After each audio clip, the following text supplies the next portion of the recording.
Crónicas desde la sombra. Hay historias que se repiten tanto que dejan de cuestionarse. Nombres que se convierten en sentencia.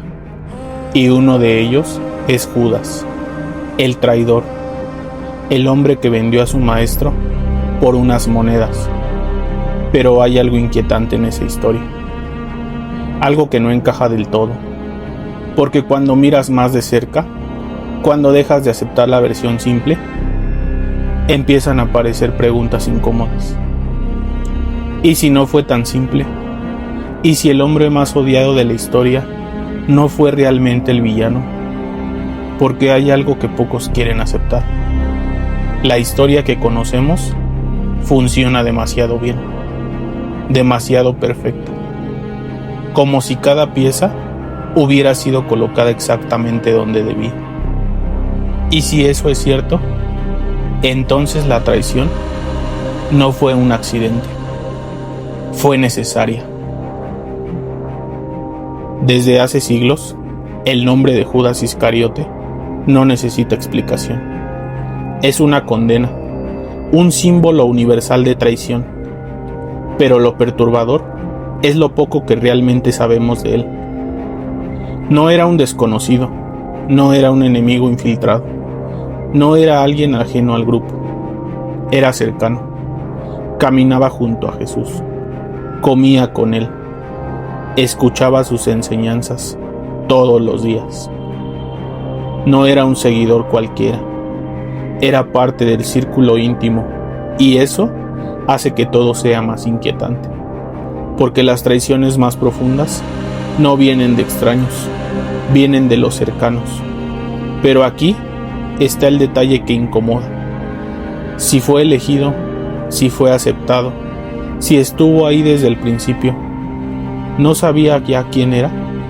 ¿O tenía un papel que cumplir desde el inicio? Hay algo que no se dice lo suficiente. La traición de Judas ocurre en el momento exacto, ni antes ni después, justo cuando debía. Las autoridades llegan sin confusión, identifican a Jesús sin error, actúan con precisión. No hay caos, no hay improvisación. Todo parece calculado. Eso plantea una posibilidad incómoda. ¿Y si no fue una traición impulsiva, sino una acción dentro de un plan?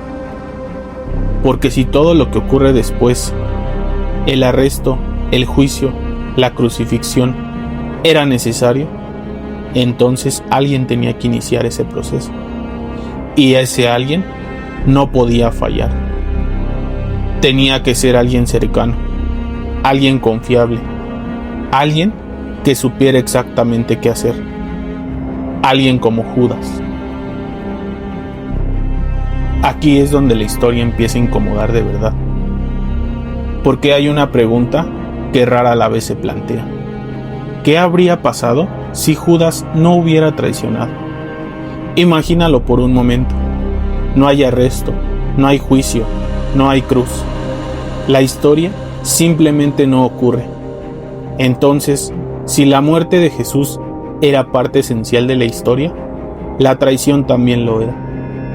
Y eso cambia completamente el papel de Judas, porque deja de ser un error y se convierte en un requisito, una pieza necesaria, una acción que por más oscura que parezca, tenía que suceder. Existe un documento antiguo que incomoda profundamente esta narrativa, el llamado Evangelio de Judas.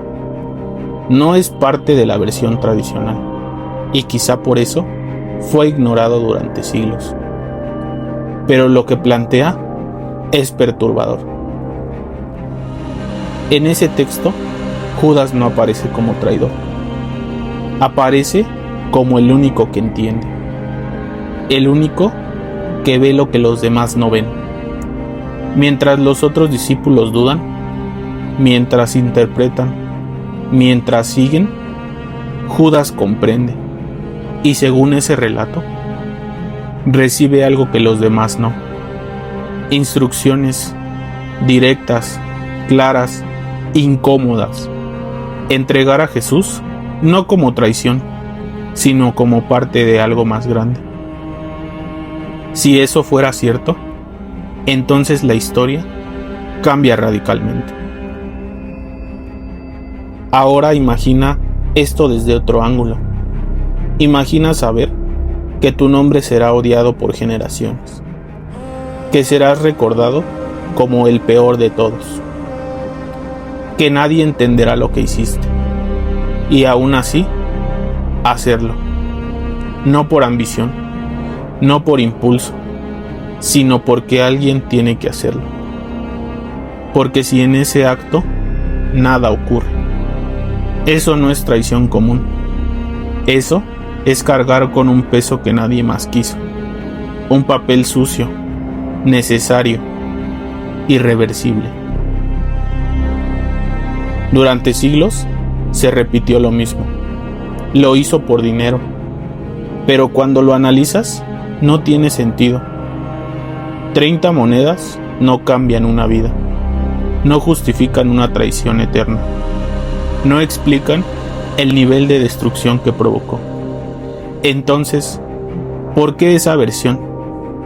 Porque es fácil, porque simplifica, porque convierte una historia compleja en algo que cualquiera puede entender. Pero la realidad rara vez es tan simple. Después de la traición, algo no cuadra. Judas no huye feliz, no disfruta el dinero, no desaparece, se quiebra, devuelve las monedas, se llena de desesperación, se destruye por dentro. Eso no es comportamiento de alguien satisfecho.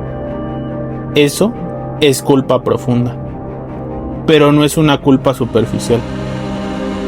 Una culpa que parece venir de algo más complejo, como si hubiera entendido demasiado tarde el peso de lo que hizo.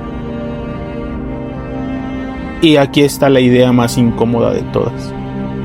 ¿Y si alguien tenía que ser el villano? Porque toda la historia lo necesita. Alguien que cargue con el odio, alguien que absorba la culpa, alguien que haga lo que nadie más haría. Y si ese papel era inevitable, entonces Judas no fue elegido por error. Fue el único que lo hizo, el único que aceptó, o el único que entendió lo que debía hacerse. Tal vez nunca sabremos la verdad completa. Tal vez la historia que conocemos es solo la versión que sobrevivió. Pero hay algo que no se puede ignorar. Sin Judas no hay traición. Sin traición no hay cruz. Y sin cruz todo cambia.